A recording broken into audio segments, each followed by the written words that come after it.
History में chronology पहले जानिए, फिर उसका कहानी जानिए। पहले क्रोनोलॉजी जानना है। लिखिए, भारतीय इतिहास का कालक्रम। भारतीय इतिहास का कालक्रम। पूर्व पाषाण काल, फिर मध्य पाषाण काल, फिर नव पाषाण काल। इन तीनों को पहले क्लियर कर लीजिए। पूर्व पाषाण काल कब से कब तक? पूर्व पाषाण काल। देखिए, अब ये जो है ना, इसका एक्यूरेट डेट नहीं होता है। एक्यूरेट इसलिए नहीं होता है कि यह ओवरलैप करता है। जैसे मान लीजिए यहाँ से चला, हम पूरी पृथ्वी की उत्पत्ति हुई है कितना, 4.5 अरब साल पहले, तब से हम चले आ रहे हैं। लेकिन इस तरह का जो पाषाण काल यानी उपकरण वगैरह का जो स्थिति आया, मनुष्य का स्थिति हम बता ही रहे हैं कि जब 27 लाख साल पहले वो जन्मे हुआ है, तो यह जो है ना, इसका एक हम लोग पीछे का वेग बाउंड्री कहीं कहीं लोग लेते हैं 2 लाख साल पहले से, लेकिन ज़्यादातर इतिहासी किताबों में 1 लाख साल पहले से पूर्व पाषाण काल को मनाता है। कब से हुआ? 1 लाख BC। BC AD का कंसेप्ट क्लियर है ना, कि उसी बताना पड़ेगा। तो 1 लाख BC। अब ये कहाँ तक आएगा? यह लगभग 11,000 10,000 BC तक आ जाता है। कहाँ तक? 1 लाख से लेकर 11,000 या 10,000 BC तक ये पीछे चलता है। तो क्लियर है, कोई दिक्कत नहीं है। वहाँ से स्टार्ट कीजिएगा तो फिर बीच का मध्य पाषाण काल आएगा। मध्य पाषाण काल कब से कब तक? अब इसको मान लीजिए 10,000 से 10,000 BC से ये जाना चाहिए 5,000 4,000 तक। ठीक है, 5,000 BC, कहीं कहीं 4,000 भी देता है। ठीक है, लेकिन जब ये काल शुरू होगा, देखिए यहाँ 10,000 है, हमने 10,000 शुरू कर दिया, 11,000 भी है, तो ये इंटर हो सकता है कि ऐसा नहीं है कि कोई 12,000 के समय में कोई काम हुआ है और वो इसको मध्य पाषाण में नहीं ले सकते हैं। ट्रांजिशन फेज होता है, संक्रमण काल होता है। कुछ इसके लक्षण इसमें आ जाएंगे तभी ना ट्रांजिशन होगा। तो उसी तरीके से यहाँ पर जो है ना, यह नव पाषाण काल, यह कई बार 6,000 भी जाता है, कई बार 8,000 भी जाता है पीछे। और 6,000 से लेकर हम चलेंगे आगे, कब तक? जब तक कि हमारा हड़प्पा काल नहीं आ जाएगा, यानी मैच्योर फेज 2500 2400 के आसपास। तो इसको आप 2000 पकड़िए, 2000 BC समझने के लिए है। इस कंसेप्ट को समझिए कि इंटरलिंक्ड रहता है, इंटररेटेड रहता है। ये 10,000 तक, ये 10,000 से 5,000 तक, और ये 6,000 से 2,000 तक। उसके बाद आपका इंडस वैली सिविलाइजेशन आ जाएगा या चैल्कोलिथिक फेज आ जाएगा। कोई दिक्कत है? अब लिखिए इंडस वैली सिविलाइजेशन यानी हड़प्पा काल। देखिए, हड़प्पा काल, हड़प्पा काल लंबा काल है। शुरुआत तो इसकी 3,000 से ही हो जाती है। ठीक है, और अंत होता है 1500 तक। ये स्पष्ट है, अंत 1500 में पक्का हो जाएगा इसे। लेकिन अब 3,000 से 1500 यदि लिखेंगे तो बहुत वेग हो जाएगा। अब ये इसका प्राइमरी फेज है, लेकिन प्राइम फॉर्म नहीं है। शुरुआती फेज है, लेकिन इसका प्रकर्ष का काल नहीं है। इसको ऐसे समझिए, जैसे मान लीजिए शुरुआत तो यहाँ हो गया, लेकिन धीरे धीरे यह उठान पे जा रहा है, और ये एक फेज आता है, फिर ये धीरे धीरे गिरता है। तो यह जो टाइम पीरियड है ना, यही इसका मैच्योर फेज ऑफ हड़प्पा कहलाता है, हड़प्पा का प्रकर्ष का काल। इसको हम लोग ओवरऑल मोटा मोटी लेते हैं कब से कब तक? 2400 से इसको ले लीजिए 1750। यह लगभग 650-700 का काल है इसका।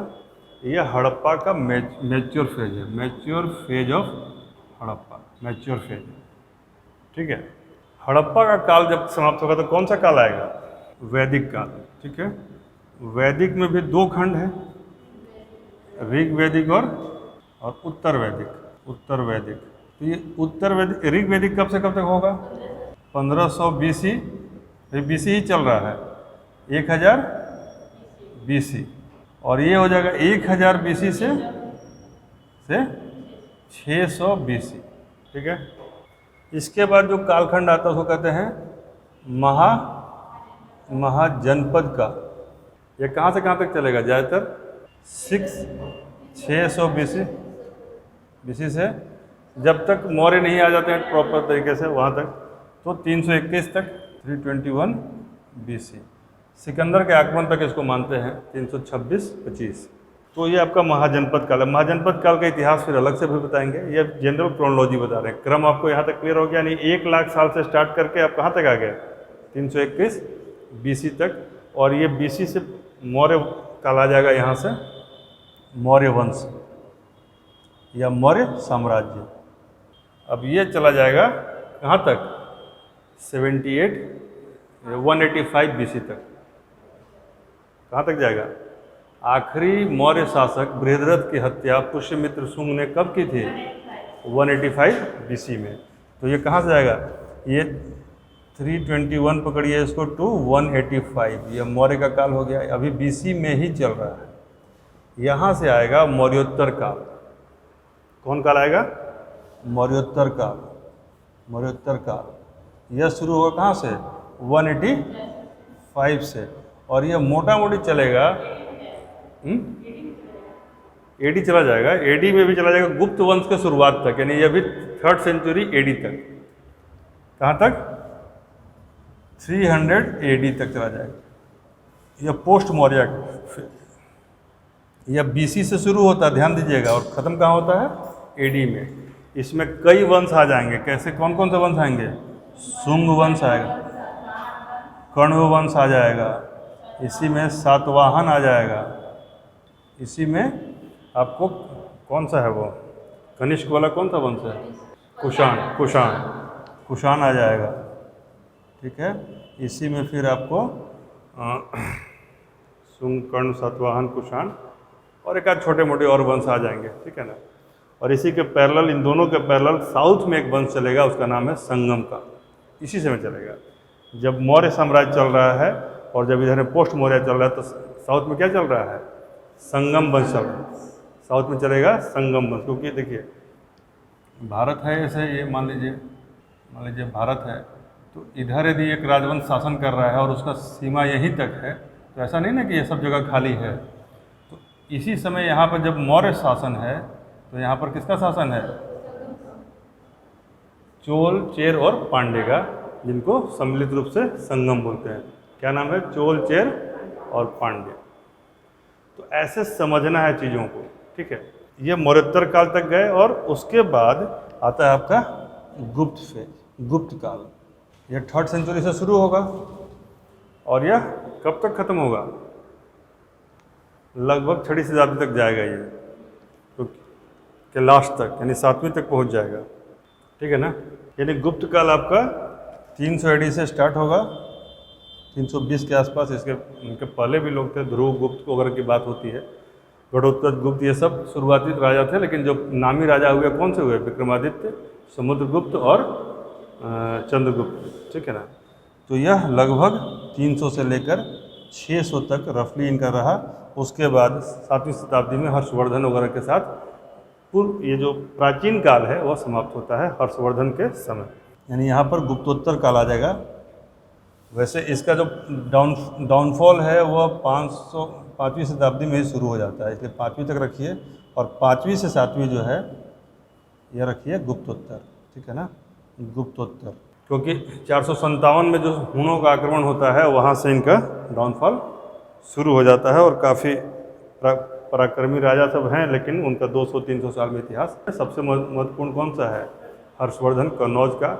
उसी समय आपको चालुक्य, मौखरी सब का भी नाम आएगा, पुलकेशिन का भी नाम आएगा, तो तमाम लोग आएंगे। यानी यहाँ तक आप 1 लाख से शुरू होकर कहाँ तक पहुँचे? 7वीं शताब्दी, यानी 700 AD। BC AD टाइमलाइन की तरह है, इधर है BC और इधर है AD। पृथ्वी की उत्पत्ति कब हुई है? 4.5 अरब साल पहले। तो यहाँ से शुरू हो रहा है, और मान लीजिए यहाँ पर हमने कहा कि इसका पहला कालखंड 1 लाख BC, तो कहाँ आएगा? यहाँ पर आएगा 1 लाख BC। यदि हमने कहा कि नहीं, मध्य पाषाण की शुरुआत 10,000 BC से होती है, तो वह यहाँ पर आएगा, आगे की तरफ बढ़ेगा। फिर हमने कहा कि नहीं, 326 में सिकंदर का आक्रमण होता है, तो और यहाँ आ जाएगा। नहीं, यदि हमने कहा कि 78 में कनिष्क का ये आता है, तो यहाँ पर हो जाएगा। यदि हम कहते हैं कि 50 AD में सेंट थॉमस भारत आए थे, कितने कब आए थे? 50 AD में, तो वह इन दोनों के बीच में होगा।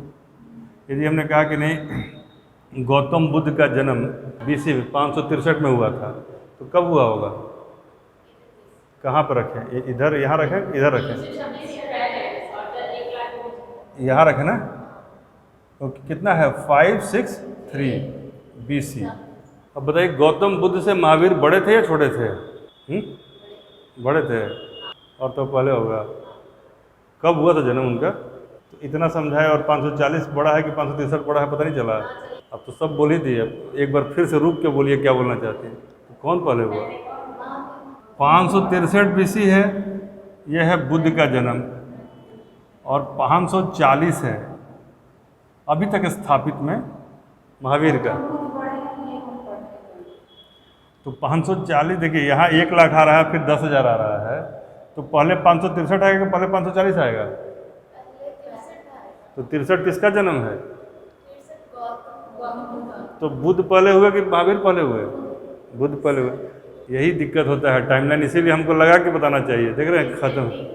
तो देखिए 1 लाख साल पहले जो आया उसको हमने यहाँ पे मार्क किया, तो बड़ा कौन है? 1 लाख साल पहले वाला बड़ा है कि 10,000 साल वाला पहले बड़ा है? 10,000 को मैंने यहाँ मार्क किया, तो 563 यहाँ मार्क किए हैं, तो 540 यहाँ होगा। नहीं होगा? नहीं समझ में आ रहा है? ये पीछे से आ रहा है। ये क्या है ना, एक नियामक बिंदु बनाया गया कि जब जीसस क्राइस्ट को इन लोगों ने मान लिया कि चलिए यहाँ से पृथ्वी की शुरुआत है, यहाँ से कालक्रम की शुरुआत है, ठीक है। ग्रेगोरियन कैलेंडर में इसको हम लोगों ने 0 मान लिया। तो जो चीज़, वैसा आप 0 मान लिया तो 0 नहीं ना है, इसके पहले भी बहुत सारी घटनाएं घटित हुई हैं, तो यह पहले से इस 0 की तरफ बढ़ रही है, यानी 4.5 अरब से हम 0 तरफ आ रहे हैं। तो यदि कोई आदमी इसी दिन जन्म लिया होता तो यहाँ आते आते वो 4.5 अरब साल का हो जाता। तो जो जन्म लिया है 563 में, वो यहाँ पहुँच के 563 साल का हो जाएगा, और जो 540 में जन्म लिया है यहाँ पहुँच के 540 साल का हो जाएगा। तो गौतम बुद्ध 23 साल बड़े हैं महावीर से, अभी तक के आख्यानों के अनुसार। एक नई परंपरा आ रही है, अभी हो सकता है फ्यूचर में चेंज हो जाए। गौतम बुद्ध को लोग मानते हैं कि उनसे छोटे थे, महावीर को मानते हैं कि 599, 599। तो वो अभी स्थापित नहीं है, एक आध किताबों में कहीं कहीं आया है। अभी तक आप मान के चलिए कि गौतम बुद्ध 563, महावीर 540। क्लियर है? ये मोटा डिवीजन है। अब इसमें आपको क्रोनोलॉजी जो हमने लिखने के लिए कहा था, ये पढ़ाने की चीज़ नहीं है, एक बार लिख के रटने की चीज़ है। वह क्रम ये बताया था कि जैसे मान लीजिए वैदिक तक तो सब कुछ मोटा मोटा है, महाजनपद काल से माइन्यूट है, यहाँ तक मोटी मोटी चीज़ें हैं। यहाँ मोटा क्या है कि इसमें कौन कौन सा औजार मिला, क्या मिला, ये सब जान गए, हो गया काम करता। यहाँ पर भी वही चीज़ है, माइक्रोलिथ और मेसोलिथिक का बात है। लिथ मतलब पत्थर के बने औजार। जब पत्थर बदलता है तो उसका नाम बदलता है। पत्थर के साथ जब तांबा जुड़ जाएगा तो संस्कृति का नाम क्या हो जाएगा? ताम्रपाषाणिक। और ताम्रपाषाणिक का ही एक फेज है हड़प्पा काल, जिसमें तांबा के साथ साथ क्या धातु मिल गया? कांसा, जो मिश्र धातु था। तो इस कालखंड में माइन्यूट चीज़ें हैं, लेकिन फिर भी कालखंड नहीं बदलता है। हम अभी क्या फोकस कर रहे हैं? कालखंड पर। लेकिन महाजनपद काल क्या 600 से 321 BC लिख देने से काम हो जाएगा? नहीं होगा। आपको इसके अंदर के राजवंशों के नाम लिखने होंगे और उनका अलग अलग काम लिखना होगा। तो कम से कम कालक्रम तो लिख लीजिए। लिखिए 563 to 483, 563 से 483 BC गौतम बुद्ध का जीवन काल। ये महत्वपूर्ण लिखवा दे रहे हैं कुछ कुछ, ठीक है ना। फिर लिखिए 540 to 493 बिंबिसार का शासनकाल, क्योंकि 47 साल का शासन था, तो 40 से इधर 93 तक आ जाएगा, ठीक है ना। अगला लिखिए 540 से 468, 540 to 468 BC महावीर स्वामी का जीवन काल। किसका जीवन काल है? महावीर स्वामी का। एक लिखिए 527 BC, 527 BC बुद्ध ने पहला धर्मोपदेश दिया था इसी काल। ये सवाल पूछा नहीं है, लेकिन ये सवाल पूछ सकता है। लगभग 500 ईसा पूर्व, लिखिए लगभग 500 BC, लगभग 500 BC पाटलिपुत्र में मगध राज्य का, साम्राज्य नहीं, मगध राज्य का उदय। पाटलिपुत्र उसका सेंटर बना, बाद में कुसुमपुर और सबको ला के। तो 490 में आएगा ना। 490 to 459 अजात शत्रु का शासनकाल। 362 बीसी में नंद वंश का शासन शुरू हुआ था भारत में कब? 362 बीसी। कब तक चले गए बताइए तो गेस करके, बिना हमारे इन्फॉर्मेशन के। हैं? 21 तक। ओके, वो आ जाएगा चंद्रगुप्त मौर्य। देखिए 362 टू 321 नंद वंश का शासनकाल। ठीक है, 326 बीसी, ये बहुत ही बड़ा डेट है। 326 बीसी लिखिए, सिकंदर के, हाँ 326 बीसी सिंधु नदी को इसी समय पार किया था सिकंदर ने। हाहाकार मच गया था कि सिकंदर जो है अब छोड़ेगा नहीं।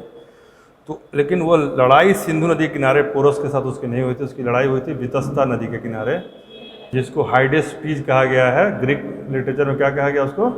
हाइडेस्पीज नदी को। तो झेलम नदी के किनारे हुआ था, जिसको वितस्ता कहते थे। हाँ, तो पार किया, सिंधु को पार किया था, लेकिन इस नदी के तट पर हुआ था।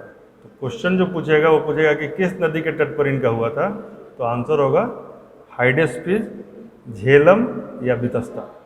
ठीक है ना, ऋग्वेद में कहा गया, ग्रीक में इसको कहा गया हाइडेस्पीज। चंद्रगुप्त का शासनकाल 321, देखिए 321 से लेकर 297 हो जाएगा ना, पीछे जाएगा 297, 321 से 297। माना जाता है कि इसी बीच में अर्थशास्त्र की रचना हुई थी, वो तो कोई दिक्कत नहीं है। लिखिए मेगस्थनीज कब आया भारत? 302 बीसी।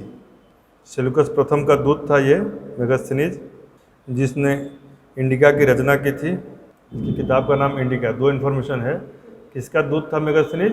तो सेल्यूकस प्रथम का। सेल्यूकस कौन था? यूनान का राजा था, और उसका दूत था मेगस्थनीज, जो 302 बीसी में कहाँ आया? चंद्रगुप्त के दरबार में आया, मौर्य राजवंश के पास आया। अब तक जो इन्फॉर्मेशन आपने लिखा है ना, इसको शेयर कीजिए। सबसे पहले हमने क्या बताया था? डेट जब बताना शुरू किया, पहला क्या था? हैं? जैसे बुद्ध का जन्म कब हुआ? 563 बीसी। कब से कब तक रहे? 483 में इनका डेथ हुआ। यह भी बीसी ही है। ठीक है, महावीर का 540 से 468, यह भी बीसी ही है। फिर आया बुद्ध का प्रथम उपदेश, बुद्ध का उपदेश कब हुआ? 527 बीसी। नेक्स्ट इन्फॉर्मेशन क्या हुआ आप बताइए? आप लिख ही रही हैं, आप जो मैं अभी लिखवाया ना आपको, उसको हाँ देख के बताइए, सो दैट कि रिपीट हो आपका। बिंबिसार का शासनकाल कब से कब तक है? 540। ठीक है, तो यह है बिंबिसार। ठीक है, और नेक्स्ट इंपॉर्टेंट घटना क्या है? अजातशत्रु। ये कब से कब तक है? बीसी। नेक्स्ट इन्फॉर्मेशन क्या है सुषमा? अब मगध की स्थापना कब है? 500 बीसी के आसपास। ठीक है, नेक्स्ट नंदकाल कब से कब तक है?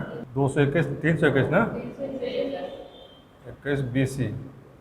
ठीक है, फिर क्या हो जाएगा? सिकंदर। यह कब से कब? हाँ ठीक है, वही है, पार किया था। हाँ वही है, पार करना ही आक्रमण है। हमारे क्षेत्र में आ गया वो हमारा आक्रमण। चंद्रगुप्त का कब है? 321 टू ठीक है। मेगास्थनीज कब आया? 302 में। और इसके आगे कुछ देखो, ये 2 बार हो गया आपका रिपीट। एक बार हमने लिखवाया आपको, दूसरी बार आपने हमको लिखवा दिया। अब तीसरी बार इधर नहीं देखना है ना कॉपी देखना है, हम पूछेंगे और आप बिना देखे बताएंगे। टाइम आपको 1 मिनट देते हैं, देख लीजिए, इधर देखिए या उधर देखिए।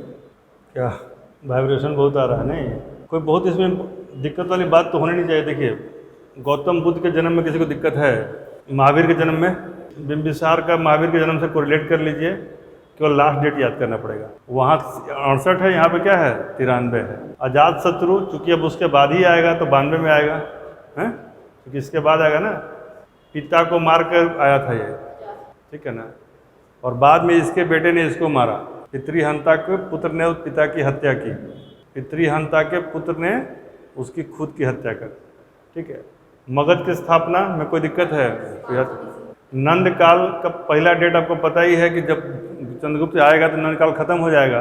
इसमें केवल आपको 362 याद करना है, ठीक है। सिकंदर यह ऐतिहासिक है, 325-26 के आसपास उसका एक्टिविटी था, 26 में वो क्रॉस कर गया, ठीक है। चंद्रगुप्त मौर्य 97 तक है, ठीक है। मेगास्थनीज उस ऑब्वियस है कि ये पीछे घट रहा है तो 302 में, यानी इसके मैच्योर फेज में वो आता है। अभी आप लोग होमवर्क लिख लीजिए कि आज तो मिस कर दिया, आज मैंने छोड़ भी दिया, कल पूरा का पूरा क्रोनोलॉजी आपको लिख के स्पष्ट तरीके से लेकर आना है और कोशिश करना कि 1-2 रीडिंग उसको दे दे, हम यहाँ याद करवा देंगे। क्योंकि यह कोई ऐसा चीज़ नहीं ना है कि जिसमें रॉकेट साइंस है जो समझाना है, क्रोनोलॉजी है, कौन पहले आया कौन बाद में आया, यह एकदम 1947 तक का क्रम आपको बना लेना।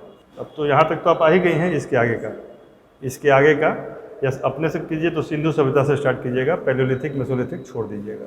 सिंधु सभ्यता से लेके भारत को आज़ाद कराने तक क्या क्रम है, जैसे मान लीजिए गांधी जी भारत आए तो उसके बाद पहला घटना क्या हुआ, दूसरा घटना का क्रम केवल एक जगह मिल जाएगा कहीं ना कहीं आपको नेट पर, आप उसको अपने हिसाब से बुक में भी है वहाँ से लिख के कल ये क्रोनोलॉजी कर लीजिएगा, तो फिर हम लोग उसमें आगे बढ़ेंगे, ठीक है।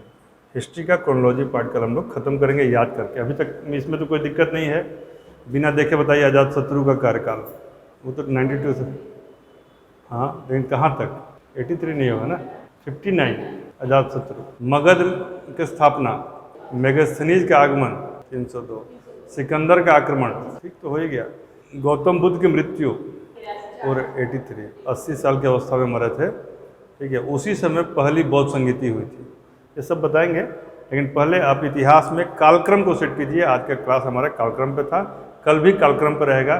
काल सेट हो जाएगा तो कहानी बता देंगे, इतिहास खत्म हो जाएगा। पहले काल को दिमाग में सेट कीजिए, डेट को याद नहीं करना है, क्रम को याद करना है, अपने सारा डेट याद हो जाएगा।